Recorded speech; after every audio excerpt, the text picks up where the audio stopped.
Learn Efficient Pharmacology, Pharmacokinetics Part 3, Estimating Bioavailability.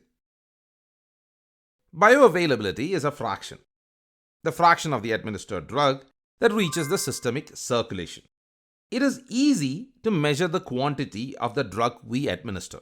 But how do we measure the quantity of the drug that reaches the systemic circulation? Obviously, we cannot weigh it like we weighed the administered dose. But there is one value that we can accurately measure: the plasma concentration of the drug. But if we measure the plasma concentrations, we get different values at different points in time. For example, let's consider an orally administered drug. As a drug is being absorbed from the gastrointestinal tract, the plasma concentration tends to rise initially. Later on, as elimination predominates, the plasma concentration tends to fall. So the plasma concentration time curve will look like this. Now, if we administer the drug intravenously, absorption is bypassed. All of the drug reaches the systemic circulation instantaneously. So the plasma concentration is at its peak initially, and the plasma concentration time curve looks like this. But how can we use these plasma concentration time curves to estimate bioavailability? We have learned in math that in a time curve, the area under the curve, or AUC, represents the cumulative change over a time interval. For example, assume that the daily revenue of an e-commerce platform, say Amazon, is plotted against time for a week. Then the area under this curve will represent how much the total revenue of Amazon was for this week. We can apply the same principle to the plasma concentration time curve. Here, the area under the curve represents how much the body's total exposure to the drug was. That is the systemic exposure to the drug from its administration to complete elimination. Now, if the fraction of the drug reaching the systemic circulation is greater, AUC would be larger. That is, AUC is proportional to the fraction that reaches the systemic circulation. This fraction we know is bioavailability F. So, AUC oral is proportional to F oral, AUC IV is proportional to F IV. Dividing the two, AUC oral divided by AUC IV is equal to F oral divided by F IV. We know that if a drug is administered intravenously, 100% of it reaches the systemic circulation. That is, F IV is equal to 100% or 1. So the equation becomes AUC oral divided by AUC IV is equal to F oral. That is, oral bioavailability is equal to AUC oral divided by AUC IV.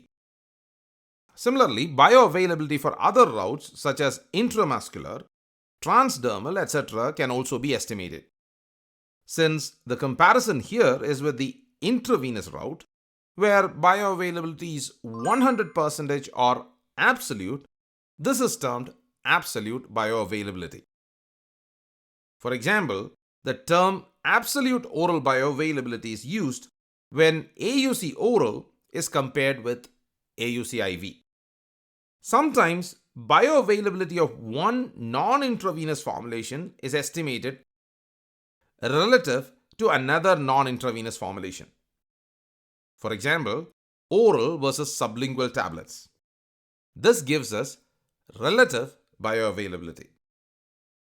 Up to this point, we have been focusing on AUC, which represents how much of the drug the body was exposed to. This is the extent of bioavailability. Consider another formulation of this drug containing the same dose, which gives us this plot. Here, the AUCs are similar, but the second formulation is absorbed very slowly, and the drug does not achieve a plasma concentration high enough for a therapeutic effect. Thus, how fast the drug reaches the circulation or the rate of bioavailability is also important. We can actually see this on the plasma concentration time curve. The maximum plasma concentration that is achieved is Cmax. The time taken to achieve Cmax is Tmax. So Tmax shows how quickly the drug reaches the systemic circulation.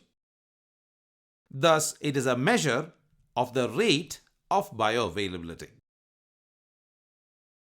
So, while AUC represents the extent of bioavailability, Cmax and Tmax represents its rate.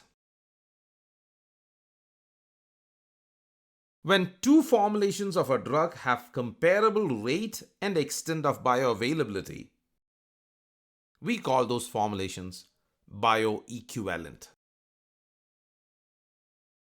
You may recall that we started out measuring plasma concentrations. However, it was only when we plotted these values over time that we were able to quantify absorption in a meaningful way. No wonder why pharmacokinetics is also defined as the study of the time course of a drug in the body. In the upcoming videos of the series, we will see how this time course applies for distribution and elimination. Here are some good to know facts.